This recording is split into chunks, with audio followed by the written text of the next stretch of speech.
French President Emmanuel Macron has appealed to Chinese leader Xi Jinping to use China's influence and talk with Russia about bringing an end to the war in Ukraine. Macron pointed to China's support for the UN Charter, which calls for respect of a country's territorial integrity and for nuclear agreements. Xi's government has tried to appear neutral on Russia's invasion in Ukraine and has called for a ceasefire and peace talks. Mais évidemment, parler de paix, de sécurité et de stabilité aujourd'hui, c'est parler de la guerre lancée par la Russie en Ukraine.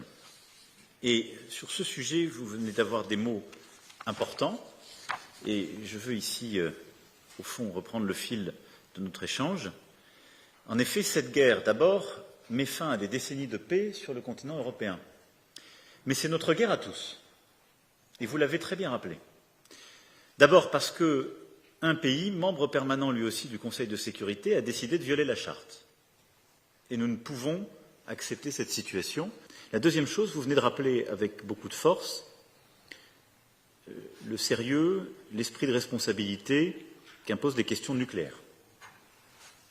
Et la volonté que la France partage, qu'évidemment le nucléaire soit exclu totalement de ce conflit, qu'il y ait le respect de l'ensemble des traités internationaux en la matière, et qu'en aucun cas il ne puisse y avoir de déploiement d'armes nucléaires en dehors du territoire des États dotés, en particulier en Europe.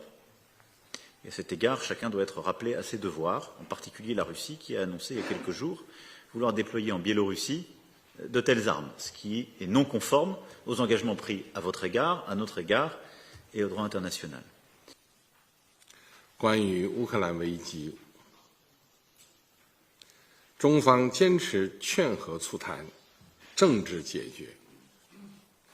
中方愿同法方一道，呼吁国际社会保持理性克制，避免采取使危机进一步恶化甚至失控的行动，切实履行核武器用不得、核战争打不得的庄严承诺，反对在任何情况下使用生化武器，反对武装攻击核电站等民用核设施，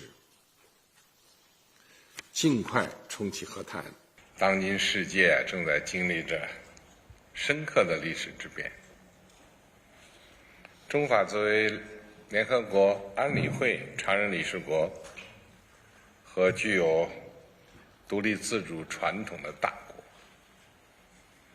作为世界多极化、国际关系民主化的坚定推动者，有能力、有责任超越分歧和束缚，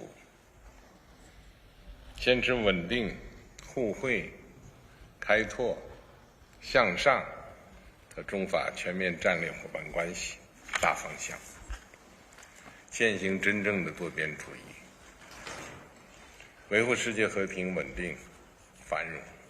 L'agression russe en Ukraine a porté un coup à cette stabilité. Elle a mis fin à des décennies de paix en Europe. Et je sais pouvoir compter sur vous, au titre d'ailleurs des deux principes que je viens d'évoquer, pour ramener la Russie à la raison et tout le monde à la table des négociations. Et nous y reviendrons dans le détail, mais nous avons besoin de retrouver une paix durable, c'est-à-dire une paix qui respecte les frontières internationalement reconnues et qui évite toute forme d'escalade. Et je crois que c'est aussi une question importante pour la Chine autant qu'elle l'est pour la France et pour l'Europe.